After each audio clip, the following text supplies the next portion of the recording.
আমার, ঠিক কিনা? আপনি মরে গেলে ছেলে বলবে আমার, একটাই বাড়ি, সবাই কয় আমার।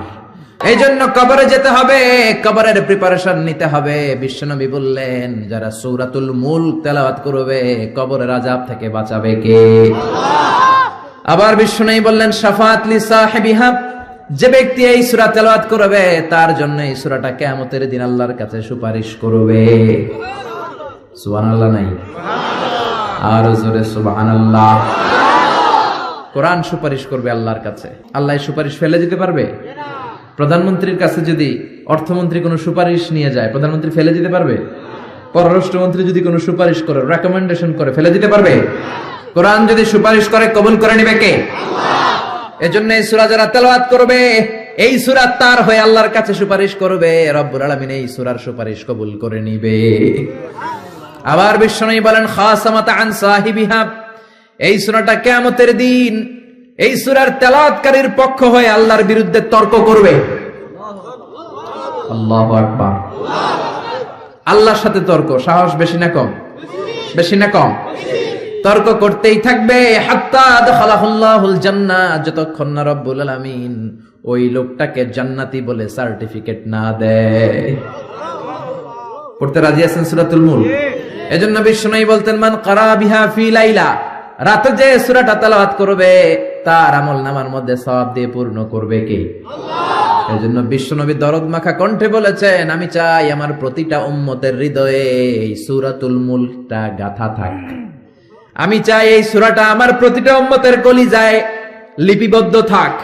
আমি চাই 30টা আয়াতের এই সূরাতুল মুলক আমার প্রতিটা উম্মতের সিনার মধ্যে লিপিবদ্ধ থাক। সুবহানাল্লাহ। মুখস্থ করতে রাজি আছেন? সবাই করবেন? যারা ইনশাআল্লাহ বলেন নাই তারা তো আর করবেন না? না করবেন? করবেন? সবাই করবেন? মাত্র 30টা আয়াত। কয় আয়াত? তাহলে প্রতিদিন যদি একটা করে আয়াত আপনি মুখস্থ করেন, তার সূরাটা মুখস্থ করতে লাগবে কয়দিন? জোরে বলেন। এটা আপনাদের বাড়ির কাজ, কোরআন পড়া হয় না। আগামী 1 মাসে এই শামুকসারের প্রত্যেকের হৃদয়ের ভিতরে এই সূরাতুল মুলক থাকার দরকার আছে না নাই? রাজি আছেন? রাজি আছেন? চিৎকার করে পড়েন ইনশাআল্লাহ। এই সূরাটার মধ্যে নাস্তিকদের জন্য কিছু ডোজ আছে, ডোজ। নাস্তিকদের জন্য কিছু ডোজ দিয়েছে কে? আল্লাহ। মেডিসিন দিয়েছে কে? আল্লাহ। আমরা আল্লাহরে বিশ্বাস করি, আমরা আস্তিক। যারা করে না তারা কি? নাস্তিক। আমরা আস্তিক হতে চাই না নাস্তিক? নাস্তিকরা বলে আমরা স্রষ্টা মানি না, কারণ স্রষ্টা দেখি না। কিন্তু ওরা বাতাসও দেখে না, কিন্তু বাতাস মানে কি মানে না? কারো মাথায় যদি ব্যথা হয় দেখে না, কিন্তু মানে কি মানে না? Bad headache, someone feel bad headache in his head. So why do you believe on that? কেন মাথা ব্যথা মানো? Do you see the air in the atmosphere? বাতাসে যে বায়ুমণ্ডলে যে বাতাস, এটাকে আমরা দেখতে পাই। তো নাস্তিক ভাইরা, তোমরা বাতাসে বিশ্বাস করো কেন? কপাল পোড়া। ওরা নিজেরাই নিজেদেরকে দেখে না, আল্লাহর দেখবে কেমন করে? আপনি কি আপনার চোখ দেখেন আয়নার সাহায্য ছাড়া? কথা বলেন। পিঠ দেখেন আয়নার সাহায্য ছাড়া? আরে আয়না থাকলেও তো পিঠ দেখতে গেলে ঘাড় ভেঙে যাবে। কথা বলেন। এই জন্য নাস্তিকদের জন্য ডোজ দেয়া হয়েছে। নাস্তিকরা বলে আনসিন ইজ নাথিং, যেটা দেখি না মানি না। আল্লাহ বলে আমার সৃষ্টির দিকে তাকা, আমার সাগরের দিকে তাকা, আমার ঝর্ণার দিকে তাকা। আমার সৃষ্টি নৈপুণ্যের ভিতরে আমি আল্লাহ ছিনা নাই। ঝর্ণা ঝর্ণা ঝর্ণা রে, বলনা বলনা বলনা রে, কার বিরহে পাগল পাড়া তুই। কার মিলনে ফুল ফসলে ভরা রে তোর দুকুল ভুই। কার মিলনে ফুল ফসলে ভরা রে তোর দুকুল ভুই। ঝর্ণা ঝর্ণা ঝর্ণা রে, বলনা বলনা বলনা রে, কার বিরহে পাগল পাড়া তুই। আল্লাহু আকবার। সিলেটের মাধবকুণ্ডে যান, আমি মাহফিল করতে গেলে এটা ঘুরে দেখে আসি। 250 ফিট উপর থেকে জলপ্রপাত, দিন নাই রাত নাই, ঝড়ো ঝড়ো কলো কলো টানে ঝর্ণা ঝরে। এই ঝর্ণার তৈরিকারী কে? আল্লাহ। সাগরের প্রচন্ড উত্তাল ঢেউ। কক্সবাজারে যাবেন, 155 kilometre, the longest sea beach ever in the world. পৃথিবীর সবচাইতে বড় সমুদ্র সৈকত বাংলাদেশে দিয়েছে কে? আল্লাহ। আলহামদুলিল্লাহ কইবেন না? আমরা যদি আমাদের ট্যুরিজম সেক্টরকে একটু স্ট্রং করতে পারতাম, আমাদের সিকিউরিটি যদি ভালো থাকতো, আমাদের নৈতিকতা যদি ভালো থাকতো, গোটা বিশ্বে র্যাঙ্কিং এ ট্যুরিজমে 1 নম্বরে চলে যেত আমার বাংলাদেশ। যেরকম ঠিক কিনা? কিন্তু নেতা খাতারা কিচ্ছু করে না। দেশকে আগাতে চায় না, আগায় নেয় নিজের পেট। পেট শুধু আগায়, দরজা খোলার জন্য ধাক্কা দেয়া লাগে না, পেটের ধাক্কায় দরজা খুললা যায়। সবাই আবার এক পাল্লায় মাইবেন না। আপনাদের রেলমন্ত্রী অনেক ভালো মানুষ, এই যে এখনো তো মাহফিল করতে দিচ্ছে উনি, অনেক জায়গায় আমাদের মাহফিল বন্ধ করে, উনি তো অনুমতি দিয়েছে, ঠিক কিনা? ঠিক কিনা? এই জন্য যারা কোরআনের পক্ষে তাদের জন্য আমাদের দোয়া আছে না নাই? আর যারা বিপক্ষে তাদের জন্য বাঁশ আছে না নাই? কি দিবেন? দিবেন? আমাদের তো কিছু নাই দেয়ার, কি দিব? বাঁশ দিয়ে দেবে, এতটুকু কেটে কেটে হাতে দিয়ে দিব, ঠিক কিনা? ঠিক কিনা? ঠিক কিনা? এজন্য কবরে আমাদেরকে যেতে হবে, স্রষ্টায় আমাদেরকে বিশ্বাস করতে হবে। যারা আল্লাহরে বিশ্বাস করে না তারা হলো নাস্তিক। জোরে বলেন ঠিক কিনা?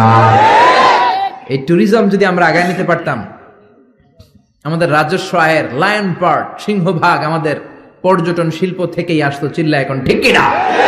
এজন্য আল্লাহ বলে সাগরের দিকে তাকা, কক্সবাজারের দিকে তাকা, বঙ্গোপসাগরের দিকে তাকা। সাগরের দিকে তাকালে বুঝতে পারবি সাগরের একজন মালিক আছে নাই।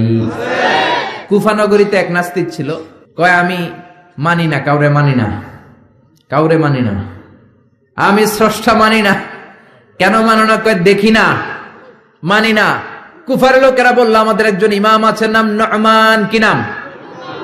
নু'মান ইবনে সাবিত। উনি যদি তোমার সাথে তর্ক করে উনি তোমারে মানায় দিতে পারবে। সুবহানাল্লাহ। সে কয় পৃথিবীর কেউ আমারে বুঝাতে পারবে না, আমি মানি না। ঠিক আছে, তর্ক হবে। ডেট দেয়া হলো জুমাবার। জুমার নামাজের পরে নাস্তিক আসবে আল্লাহর বিপক্ষে, সাইয়েদনা ইমাম আবু হানিফা আসবে আল্লাহর পক্ষে। তর্ক হবে জুমার নামাজের পর। এরকম হাজার হাজার মানুষ।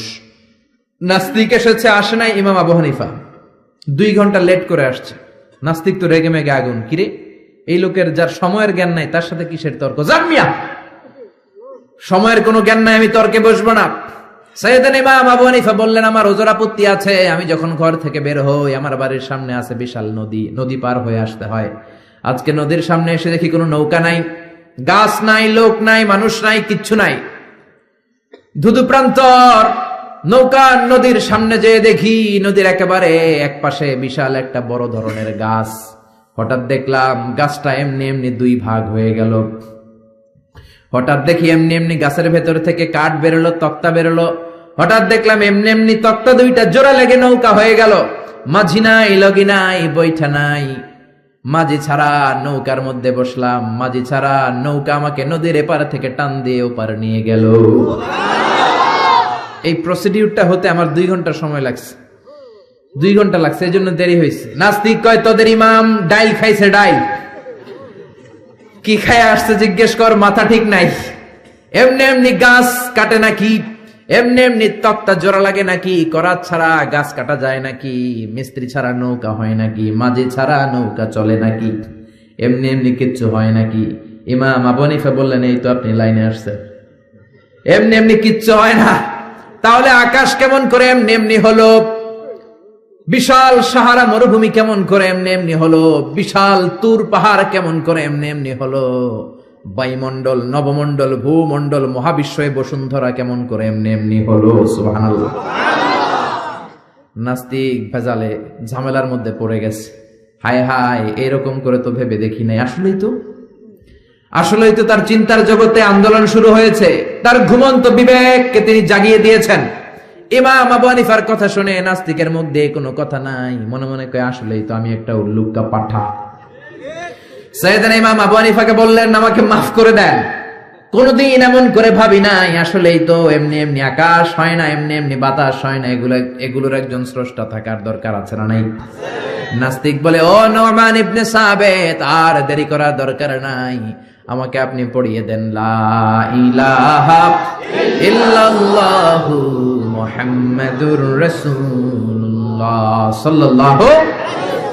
কালিমা পড়ে মুসলমান হয়েছে। এজন্য ওয়াজাদিলহুম বিল্লাতি হিয়া আহসান। আপনি হিকমতের সাথে, প্রজ্ঞার সাথে, বুদ্ধিমত্তার সাথে, ইন্টেলেকচুয়াল পাওয়ার খাটিয়ে নাস্তিকদের সাথে তর্ক করবেন, তাহলে ওদেরকেও হেদায়েতের রাস্তায় তুলে দিতে পারে কে? এই নাস্তিকদের জন্য কিছু ডোজ, কিছু মেডিসিন আল্লাহ সূরাতুল মুলকে দিয়েছে। যদি শেষ পর্যন্ত এরকম নীরব হয়ে আপনারা বসে থাকেন, আমরা একসাথে শুনবো, পড়েন ইনশাআল্লাহ, আরো জোরে ইনশাআল্লাহ। সূরাতুল মুলক মাক্কি সূরা, আয়াত মাত্র 30টা, 29তম পারার প্রথম সূরা, রুকু আছে 2টা। কয়টা? মুলক মানে হচ্ছে ক্ষমতা, মুলক মানে পাওয়ার, মুলক মানে কিংডম, মুলক মানে অথরিটি, মুলক মানে সভরেনিটি। আল্লাহ শুরু করলেন তাবারাকাল্লাযী বিয়াদিহিল মুলকু ওয়া হুয়া আলা কুল্লি শাইইন কাদির। সুমহান সেই সত্তা যার হাতে ক্ষমতা, আর ওয়া হুয়া আলা কুল্লি শাইইন কাদির, তিনি সব কিছু করতে পারেন। তিনি কে? আল্লাহ। খেয়াল করে বুঝবেন, আল্লাহ বললেন বিয়াদিহিল মুলকু, তাবারাকাল্লাযী, সুমহান সেই আল্লাহ, বিয়াদিহিল মুলকু, তার হাতে ক্ষমতা। ক্ষমতা কার হাতে? জোরে কোন, কার হাতে? নাকি আপনাদের হাতে? আপনারা তো কোন সব ক্ষমতার মালিক, আমি খাইয়া ফেলামু, সব খাইয়া ফেলাইব, সব ক্ষমতার মালিক আমি, আমার দাপট। আল্লাহ কয় তোর কোনো দাপট নাই, দাপট কার? বিয়াদিহিল মুলকু, ক্ষমতার মালিক তিনি, আমাদের কোনো ক্ষমতা নাই। ক্ষমতার মালিক হলেন আমাদের আল্লাহ, ঠিক কিনা? কিসের আবার আমাদের ক্ষমতা? আমরা তো দুর্বল। ওয়া খুলিকাল ইনসানু দাঈফা, আমাদেরকে দুর্বল করে বানালো কে? ছোট্টবেলায় ছিলাম দুর্বল, নিজের পেশাব নিজে খেয়েছি, নিজের পায়খানা নিজে খেয়েছি। আবার 80 বছর যদি হায়াত পায়, হেও নিজের পায়খানা নিজে খায়, নিজের পেশাব নিজে খায়, ঠিক কিনা? শুধু দুর্বল না, দুর্বলের ঘরের দুর্বল, যেরকম, ঠিক কিনা? কেমন করে আপনার হাতে ক্ষমতা? আপনার যদি পেটের মধ্যে ব্যথা হয়, আপনার যদি ডায়রিয়া হয়, বিছানায় পড়ে গড়াগড়ি খান কি খান না? সিলাসিলি করেন কি করেন না? আই মরি যাই, মারে মাফ করি দে, আছে না নাই? 5 বার ডায়রিয়া হয়েছে, 5 বার টয়লেটে গিয়েছে, আর চেহারার দিকে তাকানো যায় না। এতদিন কইতে আমার এলাকা, এখন কয় আমারে মাফ করে দে। মাফ চান কি জন্য? আপনার যখন ডায়রিয়া হবে আপনি বলবেন সব ক্ষমতার মালিক আমি। কপাল পোড়া, চিল্লা এখন, ঠিক কিনা? কোনো ক্ষমতা নাই। অসুস্থ হলে, দুর্ঘটনায় পড়লে, বিপদে যখন আমরা পড়ি, তখন বোঝা যায় আমাদের কত ক্ষমতা, ঠিক কিনা? এখন যদি একটা ভূমিকম্প হয়, একজনের খুঁজে পাওয়া যাবে না, সব দৌড় বাঁচার জন্য, ঠিক কিনা?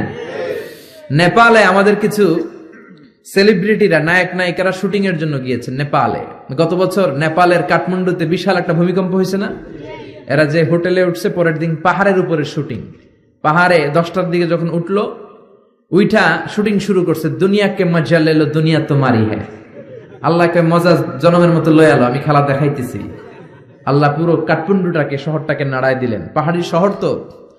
নায়িকারা বলতেছে হঠাৎ আমরাও নাচতেছি, পাহাড়ও নাচতেছে।